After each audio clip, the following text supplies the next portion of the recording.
नमस्कार दोस्तों, आपका मेरे चैनल उषा.काव्या नाव्या में स्वागत है। आज की कहानी है जब बेटों ने पिता को बोझ समझ लिया। किशन लाल जी की पत्नी का देहांत हो चुका था। किशन लाल जी के 3 बेटे थे जिनकी शादी हो चुकी थी। किशन लाल अपने बड़े बेटे के साथ रहते थे। शुरू में सब कुछ अच्छा था, लेकिन धीरे धीरे बड़ी बहू पूनम का रवैया कुछ बदलने लगा।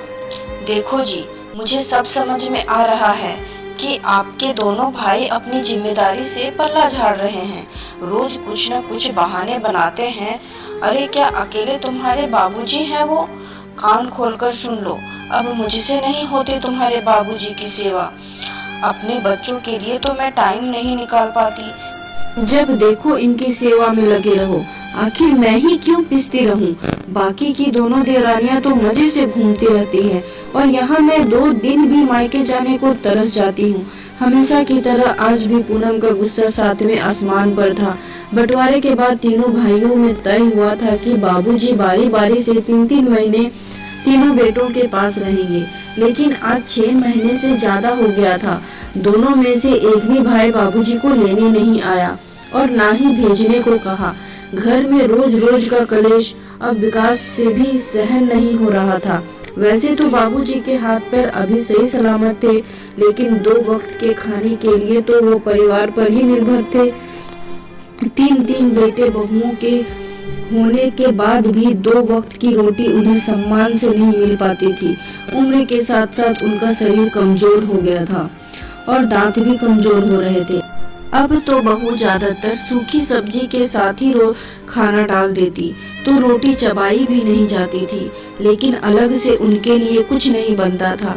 बेचारे फिर भी पानी के साथ रोटी गलाकर खा लेते थे।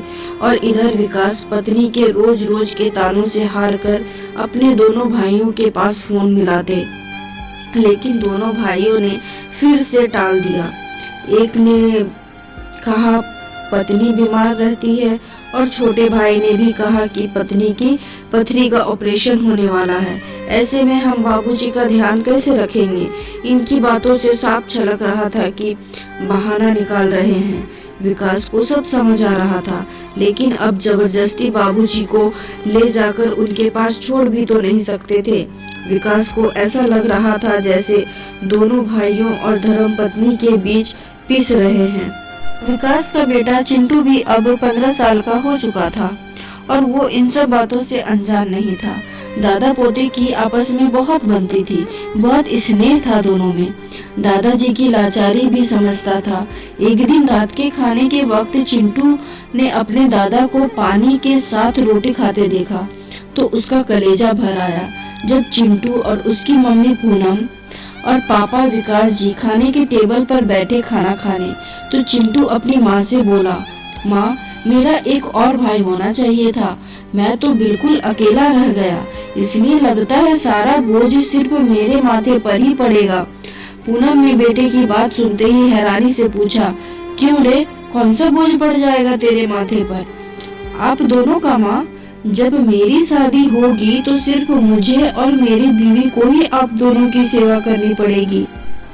काश मेरा भी कोई भाई होता तो कम से कम कुछ दिनों तक वो भी आप दोनों का बोझ संभाल लेता, लेकिन मैं तो अकेला ही हूँ। पता नहीं मेरी पत्नी कैसे बुढ़ापे में आप लोगों को खाना बनाकर खिलाएगी। अभी जिस तरह दादाजी 2 वक्त की रोटी के लिए आपकी बातें सुनते हैं, कल को पता नहीं आपको भी सुननी पड़े। बेटे की बात सुनकर पूनम सन्न रह गई। विकास जी बेटे का मुंह देखते रह गए थे। जहां पहले बेटे की बात सुनकर उन्हें गुस्सा आ रहा था, वहीं आंखों में अब आंसू छलक आए थे। हाथ में लिए रोटी का कोड़ हाथ में ही रह गया। अगली सुबह चिंटू और विकास जी उठे तो देखा कि दादाजी अपनी पसंद का नाश्ता कर रहे थे। उनकी आंखों में खुशी छलक रहा था। आज पूनम ने सब कुछ किशन लाल जी का पसंद का खाना बनाया था। विकास को भी पछतावा हुआ और अपने पिता से माफी मांगते हैं और निर्णय कर लेते हैं कि अपने भाइयों के पास कभी नहीं भेजूंगा। तो दोस्तों, आपकी क्या राय है कमेंट में बताएं कि माता पिता ने 3 बेटों को इतने प्यार से पाला पोसा बड़ा किया, इस काबिल बनाया क्या उस एक बेटे में इतना भी सामर्थ्य नहीं है कि अपने पिता को इज्जत से 2 वक्त की रोटी खिला सके?